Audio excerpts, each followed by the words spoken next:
महादेवी हत्तीणीला कोल्हापुरात आणण्याकरता आता मुख्यमंत्र्यांच्या दरबारी चर्चा। मुख्यमंत्र्यांच्या अध्यक्षतेखाली कोल्हापूरच्या सर्वपक्षीय नेत्यांची आज महत्त्वाची बैठक। मुख्यमंत्री काय निर्णय घेतात याकडे सगळ्यांचं लक्ष।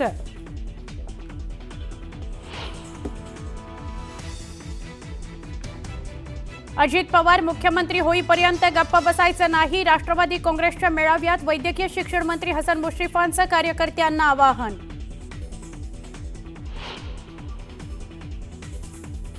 राष्ट्रवादी काँग्रेस अजित पवारांच्या सोलापूर जिल्हाध्यक्षांचा कारनामा। आमदार नसतानाही उमेश पाटलांनी कारवर लावला आमदाराचा लोगो। राजकीय वर्तुळात चर्चा।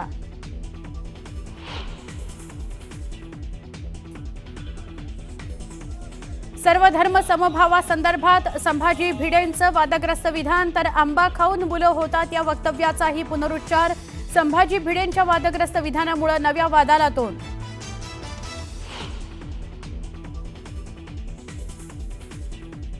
सरकारी अधिकाऱ्यांची तक्रार वरिष्ठांकडे करू नका। सरकारी अधिकाऱ्यांना मार द्या। शेतकरी नेते रघुनाथ पाटलांचा अजब सल्ला।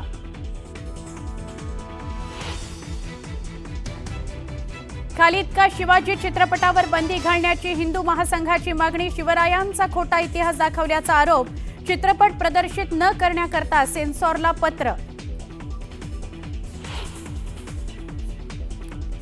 संभाजीनगरच्या नारेगावमध्ये आजही तगड्या बंदोबस्तात तोडक कारवाई। सोमवारी नागरिक आणि पोलिसांमध्ये झालेल्या बाचाबाचीमुळे तणाव वाढला होता।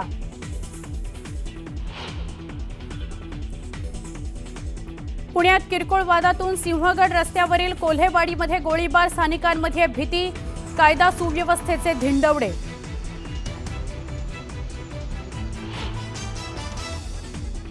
वर्ध्यातील खरांगणा आणि बांगडापूर या परिसरात तब्बल 5 वाघांचा मुक्त संचार। सोशल मीडियावर व्हिडिओ।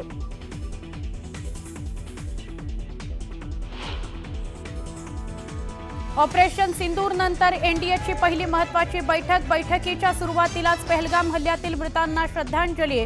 बैठकीला पंतप्रधान नरेंद्र मोदी संबोधित करणार।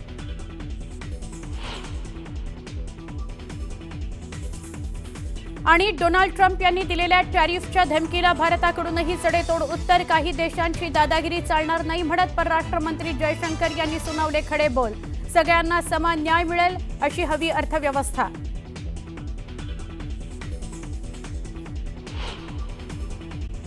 बघूयात राज्यातील स्थानिक स्वराज्य संस्थांच्या निवडणुकीआधीच सुप्रीम कोर्टाने एक मोठा निर्णय दिलाय।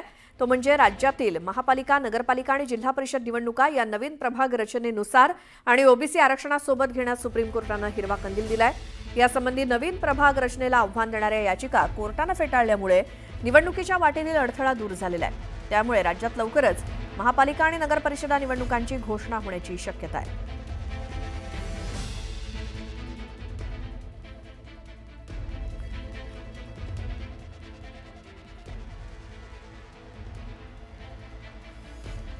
या संदर्भात आपण बोलूयात। आमचे प्रतिनिधी आपल्यासोबत जोडले गेलेत। मुंबईहून प्रणाली कापसे आपल्यासोबत आहेत, तर नागपुरातून उदय तिमांडे आणि पुण्यातून अभिजित पोते। सुरुवातीला आपण मुंबईमध्ये जाऊयात। प्रणाली, आता मुंबई महानगरपालिका असेल किंवा नगर परिषदा, नगरपालिका आणि एकूणच जिल्हा परिषदा निवडणुकांसंदर्भात कोर्टाने दिलेला निर्णय, त्यामुळे आता काय असेल चित्र? हा निर्णय अत्यंत महत्त्वाचा यासाठी सुद्धा आहे कारण मुंबई महानगरपालिकेच्या संदर्भात सुद्धा एक याचिका सर्वोच्च न्यायालयामध्ये होती। 227 वॉर्ड जे करण्यात आलेले होते, आपल्याला माहिती आहे की महाविकास आघाडीचं सरकार असताना 236 वॉर्ड करण्यात आले होते। त्यानंतर महायुतीचं सरकार आल्यानंतर पुन्हा त्यांनी 227 वॉर्ड केले। 2017च्या निवडणुकीच्या वेळेला जी परिस्थिती होती तीच परिस्थिती त्यांनी कायम राहावी यासाठी शासनानं घेतलेला जो निर्णय होता त्याला सुद्धा आव्हान देणारी याचिका सर्वोच्च न्यायालयात होती। कालच्या निर्णयामध्ये ती याचिका सुद्धा निकालात निघालेली आहे। त्यामुळे एक मोठा दिलासा मुंबई महानगरपालिकेच्या निवडणुकीच्या दृष्टीने मिळाला आहे असं म्हणायला हरकत नाही। खरं तर यापूर्वी सर्वोच्च न्यायालयाने स्थानिक स्वराज्य संस्थांच्या निवडणुका 4 महिन्यात घ्या असं जे आदेश दिलेले होते त्यावर मुंबई महानगरपालिकेच्या वतीने सुद्धा अंमलबजावणी किंवा राज्य सरकारच्या वतीने अंमलबजावणी सुरू करण्यात आलेली आहे। निवडणूक आयोगाने एक कार्यक्रम आखून दिलेला होता आणि त्या कार्यक्रमानुसार 6 ऑक्टोबरपर्यंत मुंबई महानगरपालिकेला त्यांचा आता प्रभाग रचना ज्या आहेत त्या जाहीर करायच्या आहे. खरं तर या प्रभाग रचनेमध्ये आता फारसा फरक होणार नाही हे जवळपास निश्चित झालेलं आहे. कारण 2017ची प्रभाग रचना आणि 2017ची जी विशेषतः मुंबई महानगरपालिकेचं जर बोलायचं झालं तर तिथे ओबीसी आरक्षण हे त्या निवडणुकांमध्ये सुद्धा 27% लागू होतं आणि तसंच ते 27% आरक्षण जे आहे ते या ठिकाणी लागू झालं. परिणामी आपण जर बघितलं तर या निवडणुका ज्या आहेत त्या 2017 प्रमाणे तशाच प्रभाग रचनेचा त्याच आरक्षणाच्या नुसार होतील. परंतु तरी सुद्धा जी प्रक्रिया असते ती प्रक्रिया पूर्ण करण्यासाठी 6 ऑक्टोबरला प्रभाग रचना जाहीर केली जाईल.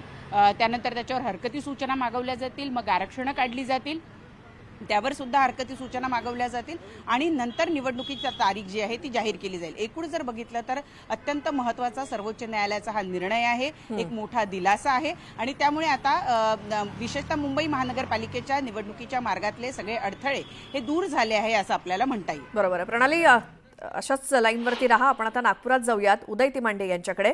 उदय, नागपुरातल्या कशा आहेत प्रभाग रचना, ओबीसी आरक्षण, त्याबद्दल काय सांगाल? श्वेता, खरं तर काल जो सुप्रीम कोर्टाने निर्णय दिलेला आहे त्यानंतर मोठ्या प्रमाणात दिलासा जो आहे तो नागपूर आणि विदर्भाला मिळालेला. कारण विदर्भ आणि नागपूर हा ओबीसी बहुल भाग आहे.